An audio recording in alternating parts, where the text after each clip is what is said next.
How can researchers handle manuscript rejection and find alternative journals? This is an important one. As I've said, it can happen quite a few times that your manuscript is rejected.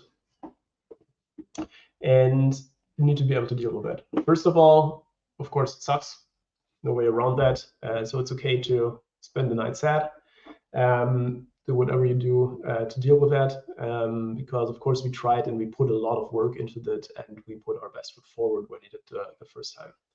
But on the next day you come back and you do that differently. Ideally, you already have your shortlist from the last time and you think of the journal that is number 2 on the list. You go there.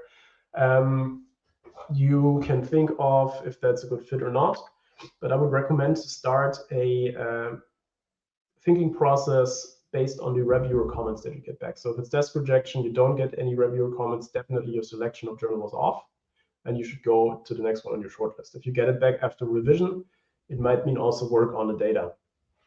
And I take these comments very seriously because it's basically free feedback for you, or not free, you probably paid for a submission, but it's feedback for you on how to make the manuscript better in general, not just for that one journal, but in general. So you should really think and make a plan. What do you think is reasonable? What do you think would help the manuscript a lot? And you should come from a point of, they are helping me to make this better. And that makes it easier for you to also implement some of these comments more broadly into your manuscript. That can really help. So depending on what is recommended, do a couple of additional experiments, but you can already start writing the new manuscript for the new journal. And prepare that in parallel so you can be ready quite early. You can leave some placeholders for the new data that you might still be bringing in, because a lot of the backbone and a lot of the story would not change based on 1 or 2 experiments.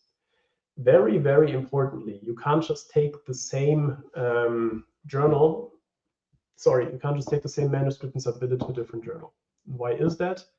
Because all of them have different guidelines to authors. That means even if it's absolutely the same story, you don't change the data. There might be different word limits, there might be different formatting, you might be able to do more or less figures, you might need to label them differently, you might need to color code them differently, you might need to add different sections or split it up in a different way.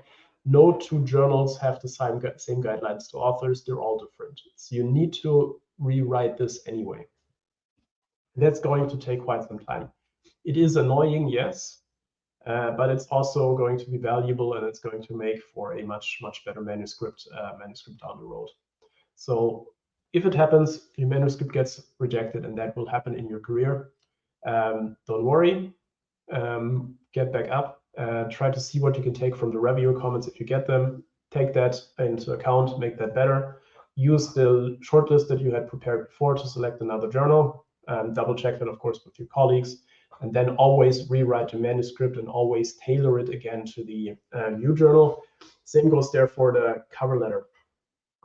You have sent a cover letter to the first journal, and you need to definitely do a new cover letter for the second journal because they would have a different scope, a different audience, and you need to tailor that to the editor sitting across from you in that regard as well.